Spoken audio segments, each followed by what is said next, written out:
mesdames, messieurs, bonsoir. On est donc à la fin de ce niveau. Les joueurs passeront au blind 4000-8000 dans quelques minutes, 4000-8000 en T500. Et on est en compagnie d'un de nos derniers français, Franck, qui a l'air hyper détendu devant la caméra. Alors Franck, ça se passe plutôt pas mal pour toi. Tiens, Benjamin, reste avec nous, te sauve pas. Donc on est avec Franck et aussi Benjamin, dit Daryl Richards, qui aujourd'hui n'a pas gagné un pot, s'il a volé les blindes une fois. Donc ils sont énormes. Alors on va d'abord commencer avec Franck, après on terminera avec Benjamin. Benjamin reste à côté de nous. Alors Franck, comment ça se passe pour toi? Plutôt pas mal. On a aperçu un bel océan de jetons devant toi. Très bien, j'ai 600K. 600K. Ouais. Alors les agonies comment? Tranquillement? Comment ça s'est passé? On a violenté quelques hispaniques. Non, tranquillement. J'ai passé mes flips et après j'ai grind un petit peu, j'ai volé les blindes et voilà. Bon, rien de très particulier. Alors, on s'était dessiné un plan avant le début de cette journée ou c'est tout simplement Moulas les patatas et la Shensia qui serait là? Enfin la chance était là en toi aujourd'hui, qu'est-ce que t'en penses? Non, tranquillement, j'ai pas voulu jouer de très très gros pots, donc j'ai joué small ball et ça allait quoi. Small ball, bon. Tranquille pour Franck, on rappelle quand même que Franck a busté hier à la bulle du SAT à 110 en freeze out, donc il a pas de bol. Et là, eh ben on est avec Benjamin Gonzova, que vous avez peut-être eu l'occasion d'apercevoir avec un petit résultat le mois dernier, c'est ça à Marrakech, c'était le mois dernier. Il nous avait fait une belle petite performance.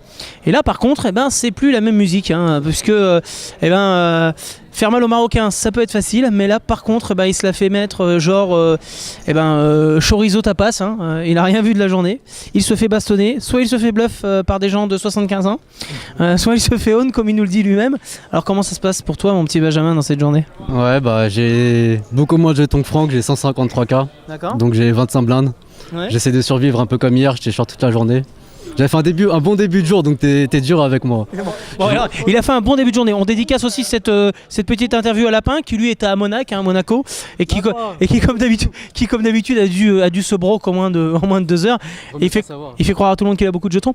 Donc l'average est de 361K. Est-ce que Benjamin, t'as décidé d'une stratégie pour le niveau qui va venir, ou est-ce qu'on est forcément maintenant sur un 3-bet shove avec 150K sur 4000-8000 en T500? Est-ce qu'on a décidé une stratégie?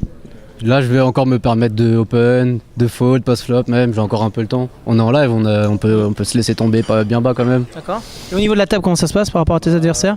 En début de journée j'étais pas mal, j'étais un peu suragressif quoi. Et j'étais un peu victime de mon image à la fin. Je me suis fait bluff, comme tu disais.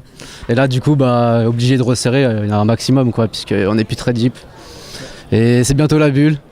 On va voir, on va essayer de jouer encore un petit peu, et si on retombe trop short, ça va être des rustils, ça va être standard, et on va essayer de prendre des bons spots quoi. Bon les gars, il vous reste quelques minutes de pause, maintenant à peine une petite 7 minutes. On vous souhaite bien sûr à tous les deux bonne chance, à Franck et à Benjamin. Il reste 68 joueurs dans ce MPS de Madrid. Pour ceux des deux, on vous rappelle qu'il y aura 47 payés. On est donc à peine 21 places de l'argent. On vous souhaite à toutes et à tous une excellente soirée pour le Mega Poker Series de Madrid 2014 pour cette 3e saison. A bientôt, merci les gars.